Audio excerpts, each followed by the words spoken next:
ಆನಂದ್? ನೀನನ್ನ ತುಂಬಾ ಮಿಸ್ ಮಾಡ್ಕೊಳ್ತಿದ್ದೆ ಅಲ್ಲ. ನಿನಗೆ ನನ್ನ ಬಗ್ಗೆ ಗೊತ್ತಿದಿರೋದು ಸುಮಾರು ವಿಚಾರಗಳಿವೆ. ಒಂದಿನ ಫ್ರೀಯಾಗಿ ಸಿಗೋ, ಎಲ್ಲ ಹೇಳ್ತೀನಿ.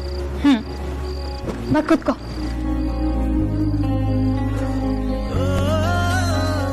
ಅದೇ ಕಲ್ ಕೂತ್ಕೊಂಡೆ, ಪಕ್ಕದಲ್ಲಿ ಕೂತ್ಕೋ ಬಾ.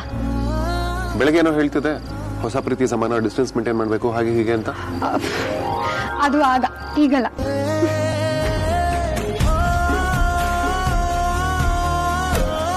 ನಿನಗೆ ಈಗ ನನ್ನ ಜೊತೆ ಟೈಮ್ ಸ್ಪೆಂಡ್ ಮಾಡಬೇಕು ಅಂತ ಅನ್ನಿಸ್ತಾ? ನಂಗೆ ಪ್ರತಿ ಕ್ಷಣನೂ ಹಾಗೆ ಅನ್ಸುತ್ತೆ. ಬೆಳಿಗ್ಗೆಯಿಂದನೂ ನಿನ್ ಜೊತೆನೇ ಇರಬೇಕು ಅನ್ಸ್ತಿತ್ತು. ಮತ್ತೆ ಯಾಕೆ ಬೆಳಿಗ್ಗೆ ಅಷ್ಟೊಂದು ಓವರ್ ಆಕ್ಟಿಂಗ್ ಮಾಡಿದೆ? ಅದು ನಿನ್ನ ಓವರ್ ಆಕ್ಟಿಂಗ್ ಅನ್ಸ್ಬೋದು, ಆದ್ರೆ ನಮ್ಮಂತ ಹುಡುಗಿಯರಿಗೆ ಅದು ನಾರ್ಮಲ್. ನಾರ್ಮಲ್? ಡೌಟೇ ಬೇಡ. ನಾವು ಹುಡುಗಿರಿದೀವಲ್ಲ, ನಮ್ಮ ಹುಡುಗರು ನಮ್ಮ ಮೇಲೆ ಜಾಸ್ತಿ ಅಟೆನ್ಷನ್ ಕೊಡ್ಬೇಕು ಅನ್ನೋ ಆಸೆ ಇರುತ್ತೆ. ಎಲ್ಲರಿಗೂ ಹಾಗೆ ಇರುತ್ತಾ? ಅದು ಒಂಥರ ಇನ್ಬಿಲ್ಟ್ ಕ್ವಾಲಿಟಿ, ಒಂಥರ ಬೇಸಿಕ್ ಸಾಫ್ಟ್ವೇರ್ ಇದ್ದಂಗೆ. ಬರೀ ಅಟೆನ್ಷನ್ ಅಲ್ಲ, ನಮ್ಮನ್ನ ತುಂಬಾ ಮಿಸ್ ಮಾಡ್ಕೋಬೇಕು, ನಮ್ಮ ಹಿಂದಿಂದನೇ ಸುತ್ತಬೇಕು, ನಮಗೋಸ್ಕರ ತಪ್ಪಿಸ್ಬೇಕು ಅಂತೆಲ್ಲ ಇರುತ್ತೆ. ಅದಕ್ಕೆ ಸ್ವಲ್ಪ ಸ್ಕೋಪ್ ತಗೊಂಡು ಆಟ ಆಡಿಸ್ಬಿಟ್ಟೆ. ಹಾಗಾದ್ರೆ ನಿನಗೆ ನಾನು ನಿನ್ನನ್ನು ಮಿಸ್ ಮಾಡ್ಕೊಂಡಿದ್ದು ಸಾಕು ಅಂತ ಅನಿಸ್ತಾ? ಅಲ್ಲೇ ಇರೋದು ಗುಟ್ಟು. ನೀನು ಎಷ್ಟೊತ್ತು ನನಗೋಸ್ಕರ ಒದ್ದಾಡ್ತಿದ್ದೋ, ನಾನು ಅಷ್ಟೊತ್ತು ಆಟ ಆಡಿಸ್ತಿದ್ದೆ. ನೀನು ಯಾವಾಗ ನಿಲ್ಲಿಸ್ತೋ ನಾನು ಸಲೀಸಾಗಿ ನಿನ್ನ ಹತ್ರ ಬಂದ್ಬಿಟ್ಟೆ.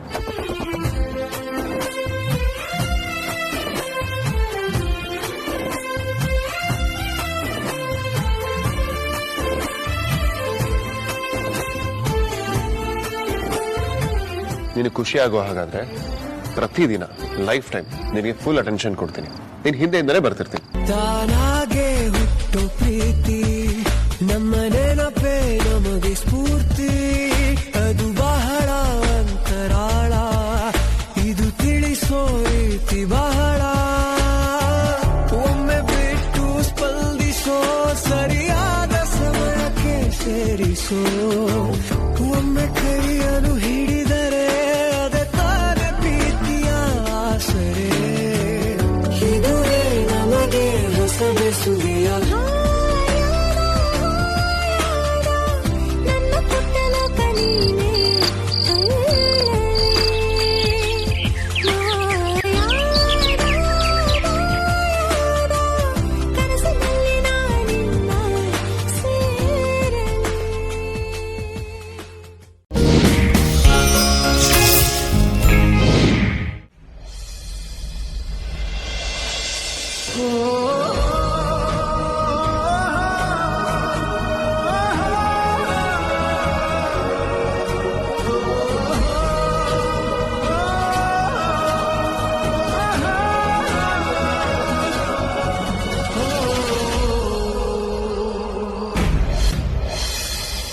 ವೇದಾಂತ್, ನಿನ್ನ ಮನಸ್ಸಲ್ಲಿ ಒಂದಷ್ಟು ಕನ್ಫ್ಯೂಷನ್ಸ್ಗಳಿದೆ ಅಂತ ನನಗೆ ಗೊತ್ತು. ನೀನು ಅಂತಲ್ಲ, ನಿನ್ನ ಜಾಗದಲ್ಲಿ ಯಾರೇ ಇದ್ದಿದ್ರು ದಟ್ಸ್ ಕಾಮನ್. ನನಗೆ ಹುಡುಗಿದ ಬಗ್ಗೆ ಏನೂ ಗೊತ್ತಿಲ್ಲ. ಅಮ್ಮ ಅದ್ಯ ಬಿಟ್ರೆ ನಾನು ನಿನ್ನ ಹತ್ರನೇ ಜಾಸ್ತಿ ಮಾತಾಡಿರೋದು. ಅದಕ್ಕೆ ನಿಮ್ಮ ಮನಸ್ಸು ಮೂಲೆಯಲ್ಲಿರೋ ಒಂದು ಪ್ರಶ್ನೆ ನನಗೆ ಅರ್ಥನೇ ಆಗಲಿಲ್ಲ. ಬಟ್ ಫಾರ್ಚುನೇಟ್ಲಿ ಲೇಟಾಗಾದ್ರೂ ಅರ್ಥ ಆಯ್ತು. ನಿನ್ನ ಮನಸ್ಸಿನ ಮಾತನ್ನ ಹೇಳ್ಕೊಳ್ಳೋದಕ್ಕೆ ನಿಮ್ಮ ಮನೇಲಿ ಹೇಗೆ ಪ್ಲಾನ್ ಮಾಡಿದ್ಯೋ, ನಾನು ಹಾಗೆ ನನ್ನ ಮನಸ್ಸಿನ ಮಾತನ್ನ ಹೇಳೋದಕ್ಕೆ ಅರೇಂಜ್ಮೆಂಟ್ಸ್ ಮಾಡ್ಕೊಂಡಿದ್ದೀನಿ.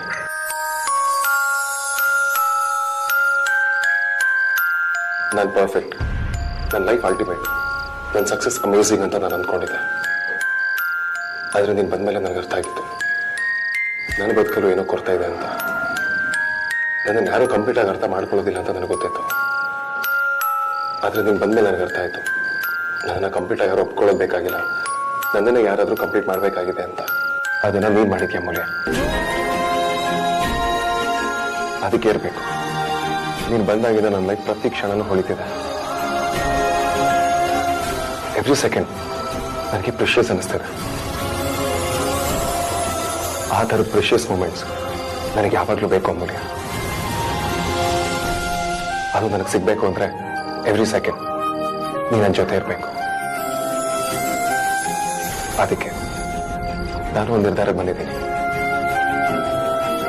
ನನ್ನ ಜೀವನದ ಯಾವುದೇ ಕ್ಷಣನೂ ನಾನು ನಿನ್ನ ಬಿಟ್ಟಿರೋದಕ್ಕೆ ಇಷ್ಟಪಡೋದಿಲ್ಲ.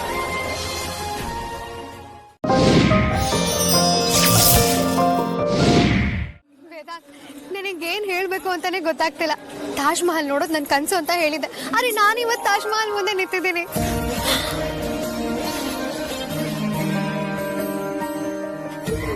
ಕನಸನ್ನೇ ಮಾರಾಟ ಮಾಡಿ ಜಗತ್ತಿನ ಗೆದ್ದೋನು ಒಬ್ಬ ಆದ್ರೆ ಮೊದ್ಲೇ ನನ್ನ ಮನ್ಸನ್ನ ಕದ್ದು ಆಮೇಲೆ ಎಲ್ಲಾ ಕನಸನ್ನು ಖರೀದಿ ಮಾಡೋನು ನೀನಾಗ್ಬಿಟ್ಟೆ. ಇರೋದ್ ಒಂದೇ ಹಾಟು ವೇದಾಂತ್, ಅದನ್ನೇ ಎಷ್ಟ್ ಸಲ ಅಂತ ಗೆಲ್ತೀಯ? ಬಜಾರಿ, ನನ್ನ ಲೈಫಲ್ಲಿ ನೀನು ತುಂಬಾನೇ ಇಂಪಾರ್ಟೆಂಟ್ ಚಾಪ್ಟರ್. ನಾವು ಜಗಳ ಆಡ್ತಾನೆ ಭೇಟಿಯಾಗಿತ್ತು, ಆಮೇಲೆ ಅವನೊಂದು ಸ್ವಲ್ಪ ಸಾಫ್ಟ್ ಆದ. ನಮ್ಮಿಬ್ರು ಫ್ರೆಂಡ್ಶಿಪ್ ಆಯ್ತು, ಬೆಸ್ಟ್ ಫ್ರೆಂಡ್ಸ್ ಆದ್ವಿ. ಈಗ ಲವ್ ಕೂಡ ಮಾಡ್ತಿದ್ದೀವಿ. ಜೀವನದ ಒಂದು ಭಾಗ ಆಗಿದ್ದಿದ್ ನೀನು ಈಗ ಜೀವದ ಭಾಗ ಆಗಿದ್ಯಾ. ಕಣ್ಣು ಮುಚ್ಕೊಂಡ್ರೆ ಕಾಣಿಸ್ತೀಯ, ಪ್ರತಿ ಉಸುಲು ಪಿಸ್ಕೊಡ್ತೀಯ. ತಾಜ್ ಮಹಲ್ ನೋಡೋದು ನಿನ್ ಕನಸು, ನಿನ್ನ ಲೈಫ್ ಪಾರ್ಟ್ನರ್ ಆಗಿ ಮಾಡ್ಕೊಳ್ಳೋದು ನನ್ನ ಕನಸು. ಅದಕ್ಕೆ ಈ ಪ್ರೀತಿ ಸ್ಥಾವರದ ಮುಂದೆ ನಿನ್ನ ಕರೆದು ನಿಲ್ಸಿದೆ.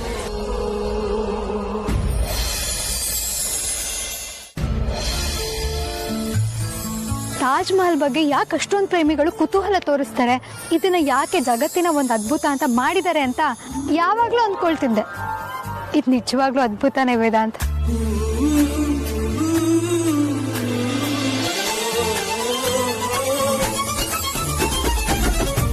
ಇಲ್ಲಿ ಬರೀ ಪ್ರೀತಿ ವೈಬ್ರೇಷನ್ ಇದೆ. ಸಿಂಪಲ್ ಆಗಿ ಖುಷಿ ಆಯ್ತು ಅಂದ್ರೆ ಖುಷಿ ಆಗಿಲ್ಲ ಅಂತ ಹೇಳಲಾಗೋಗುತ್ತೆ. ಹುಚ್ಚಿಡಿಯೋಷ್ಟು ಖುಷಿ ಆಗ್ತಿದೆ ವೇದಾಂತ್. ನಿನ್ಮೇಲೆ ಮತ್ತೆ ಶುರುವಿಂದ ಲವ್ ಆಗೋಯ್ತು.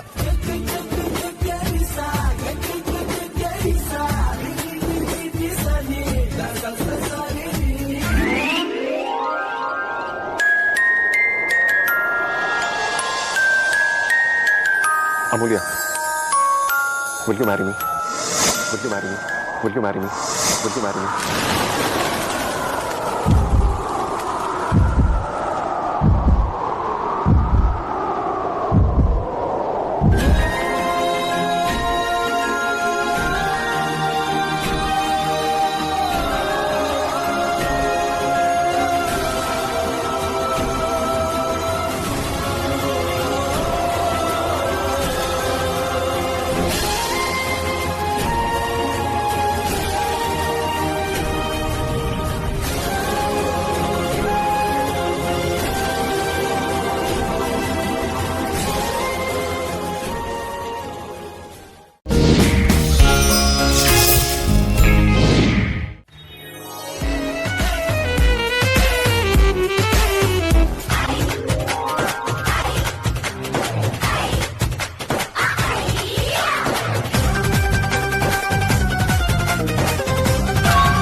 ಏನ್ ಗುರಾಯಿಸ್ತಾ ಇದ್ಯಾ? ಗುಡ್ಡೆ ಕಿತ್ತಾಕ್ಬಿಡ್ತೀನಿ. ಬಂದಿದ್ದಾಳಲ್ಲ ನಿನ್ ಕೋಮ್ಲೆ, ಅವಳನ್ನ ಗುರಾಯಿಸು, ನನ್ನನ್ನಲ್ಲ.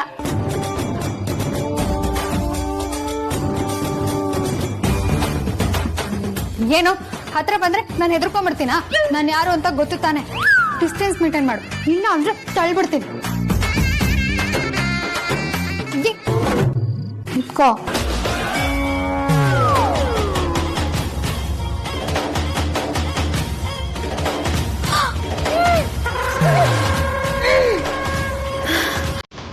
ಎಲ್ಲ ಸುಳ್ಳೆ ಪುಳ್ಳೆ ಕೇಳಿಸಿ ಬರ್ತೀನಿ. ಮಾಡ್ತೀನಿ ನಿಂಗೆ.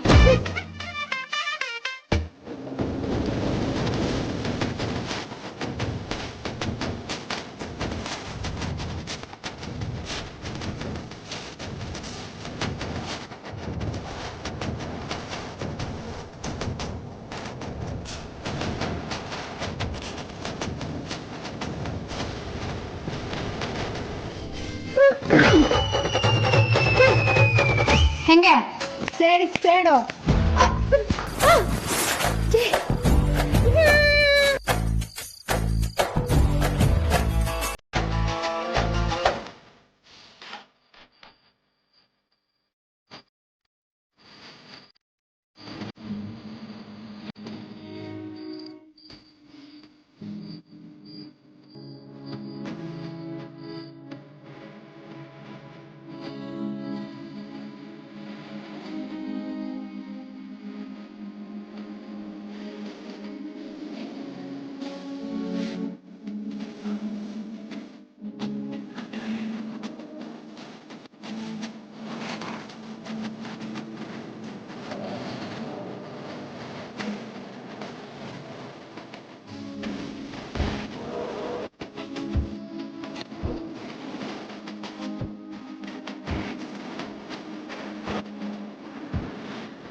ಗಟ್ಟಿಮೇಳ ಎಲ್ಲ ಸಂಚಿಕೆಗಳನ್ನು ಸಂಪೂರ್ಣ ಉಚಿತವಾಗಿ ನೋಡಿ ಕೇವಲ ZEE5 ನಲ್ಲಿ.